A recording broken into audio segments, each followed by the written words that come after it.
ಸರ್ವಸಿದ್ಧಾಂತ, ವಿದ್ಯೆ, ಬುದ್ಧಿ, ಜ್ಞಾನವನ್ನು ಸಿದ್ಧಿಸುವವನು. ಸರ್ವಾತ್ಮನ ಜಗತ್ತನ್ನು ಸಂರಕ್ಷಿಸುತ್ತಿರುವವನು. ಶಾಂಭವಿಯು ಶಾಂಭವಿಯಾದ ತಾಯಿ ಪಾರ್ವತಿಯ ಸುತ. ಶಶಿವರ್ಣಂ, ಚಂದ್ರನ ಬಣ್ಣವುಳ್ಳವನು. ಶೂರ್ಪಕರ್ಣ, ಬೃಹದಾಕಾರದ ಕಿವಿಗಳುಳ್ಳವನು. ಶುಭನ್, ಶುಭದಾಯಕ.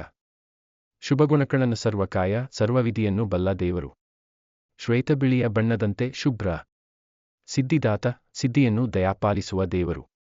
ಸಿದ್ಧಿಪ್ರಿಯ, ಆಶೀರ್ವಾದವನ್ನು ಸಿದ್ಧಿಸುವ. ಸಿದ್ಧಿವಿನಾಯಕ, ಯಶಸ್ಸಿನ ಅಧಿದೇವತೆ ಗಣೇಶ. ಸ್ಕಂದ ಪೂರ್ವಜ ಸುಬ್ರಹ್ಮಣ್ಯನ ಸಹೋದರ. ಸುಮುಖ, ಸ್ತುತ್ಯಾರ್ಹ ಮುಖವನ್ನುಳ್ಳ ದೇವರು. ಸುರೇಶ್ವರಮಸುರ ದೇವತೆಗಳಿಗೆಲ್ಲ ಒಡೆಯನಾದ ದೇವರು. ರೂಪವಂತನೂ ಸುಂದರವದನ. ತರುಣ, ಸದಾಕಾಲ ತರುಣಂತೆಯೇ ಇರುವ ದೇವರು. ಉದ್ದಂಡ, ದುಷ್ಟ ಶಿಕ್ಷಕ. ಉಮಾಪುತ್ರ, ಉಮೆಯ ಮಗ. ವಕ್ರತುಂಡ, ಬಾಗಿದ ಸೊಂಡಿಲುಳ್ಳ. ವರಗಣಪತಿ, ಬೇಡಿದ ವರ ನೀಡುವ ದೇವರು.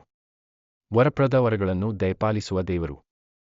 ವರದ ವಿನಾಯಕ, ಯಶಸ್ಸನ್ನು ಹರಸಿ ವರವನ್ನು ನೀಡುವ ದೇವರು.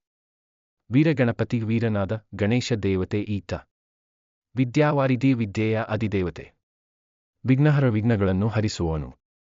ವಿಘ್ನಹರ್ತ, ವಿಘ್ನಗಳನ್ನು ನಾಶಪಡಿಸುವವನು. ವಿಘ್ನರಾಜ, ವಿಘ್ನಗಳನ್ನೆಲ್ಲ ಜಯಿಸಿ ಅದರ ಒಡೆಯನಾಗಿರುವ. ವಿಘ್ನರಾಜೇಂದ್ರ, ವಿಘ್ನಗಳನ್ನೆಲ್ಲ ಜಯಿಸುವ. ವಿಘ್ನವಿನಾಶಾನೆಯ, ವಿಘ್ನಗಳ ನಾಶ ಮಾಡುವ ದೇವರು. ವಿಘ್ನೇಶ್ವರನಿಘ್ನಗಳಿಂದ ಕಾಪಾಡುವ ದೇವರು.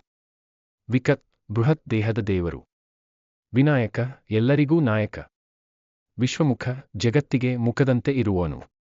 ವಿಶ್ವರಾಜ, ಜಗತ್ತಿಗೆ ರಾಜ. ಯಜ್ಞಕಾಯಜ್ಞಗಳಲ್ಲಿ ಭಕ್ತಿ ಸಮರ್ಪಣೆಗಳನ್ನು ಸ್ವೀಕರಿಸುವ ದೇವರು. ಯಶಸ್ಕರಂ, ಯಶಸ್ಸನ್ನು, ಅದೃಷ್ಟವನ್ನು ಸಿದ್ಧಿಸುವವನು. ಯಶಸ್ವಿನ, ಅತ್ಯಂತ ಪ್ರೀತಿದಾಯಕನಾದ, ಅತ್ಯಂತ ಜನಪ್ರಿಯನಾದ ದೇವತೆ. ಯೋಗದೀಪ, ಯೋಗದ ಅಧಿದೇವತೆ.